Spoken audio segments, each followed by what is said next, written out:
उत्तरकाशी के काशी विश्वनाथ मंदिर के सामने शक्ति माता के मंदिर में स्थित है अद्भुत त्रिशूल। कहा जाता है कि जिस समय आनंदी काल में देव असुर संग्राम शुरू हुआ था, उस समय त्रिशूल स्वर्गलोक से अवतरित हुआ और महिषासुर और वाणासुर असुरों का संहार इसी त्रिशूल से हुआ। इसके बाद ये त्रिशूल भगवान शेषनाग के सर तक समाया हुआ था। स्वर्गलोक से यह निर्मित और देव स्थापनीय त्रिशूल किस धातु का बना हुआ है, आज तक इसका पता नहीं चल पाया। एक बार पुरातत्व विभाग ने इसकी खुदाई करने की कोशिश की थी, पर 10 मीटर खुदाई के बाद उनके औजारों ने काम करना बंद कर दिया था।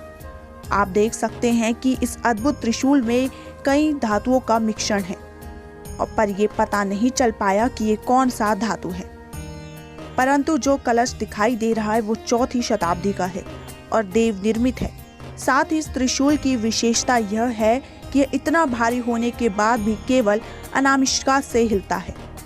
बाकी चाहे आप कितना जोर लगाएं, ये टस से मस नहीं होगा। और इसकी मान्यता स्कंद पुराण के केदार खंड में वर्णित है। यहाँ पे माँ शक्ति के रूप में विराजमान है।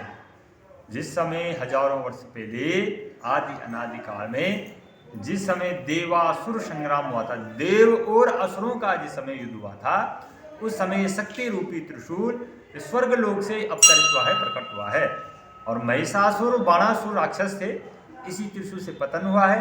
और पतन होने के बाद ये शक्ति रूपी त्रिशूल ये यहाँ पे स्थिर होकर के ये आदि अनादि काल में भगवान शेषनाग के सर तक समाया हुआ है, स्वर्गलोक से अवतरित है।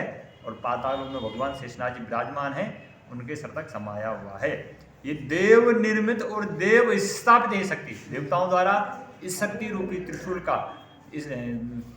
का स्थापना की गई है, और देवताओं द्वारा इस शक्ति रूपी त्रिशूल की स्थापना की गई है। पर देवताओं ने इस शक्ति रूपी त्रिशूल को किस धातु का, किस द्रव्य का, किस तत्व का बनाया हुआ है, ये आज तक मालूम नहीं कि किस धातु का है, किस द्रव्य का और किस चीज का बनाया हुआ।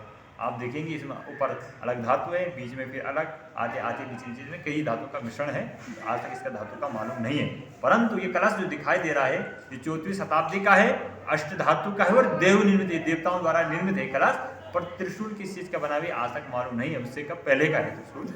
इतना अनंत विशाल वजनीय होने पर भी ये शक्ति रूपी त्रिशूल, इसको हम आज भी यदि हम एक उंगली से स्पर्श करते हैं, यदि हिलाते हैं, एक उंगली से भी अनामिका नाम मात्र स्पर्श करेंगे, तो ये आज भी हिलता हुआ दिखाई देता है। ये क्यों हिलता है? देव निर्मित है और देव स्थापित है। और इस त्रिशूल का मुख्य भाग है जो शेषनाग के मध्य में विराजमान होने के कारण शक्ति रूपी त्रिशूल कंपन होता है और सारा त्रिशूल हिलता हुआ दिखाई देता है। मानव द्वारा जो स्तंभ बनाए जाते हैं हिलते नहीं है, मनुष्य जो भी स्तंभ बनाते हैं आज भी तो हिलते नहीं है, पर देव शक्ति होने के कारण ये हिलता हुआ दिखाई देता है। ऐसी इसकी मान्यता स्कंद महापुराण में केदार खंड में भगवान वितत लेके आते हैं। उत्तरकाशी से दीपक नौटियाल की खास खबर।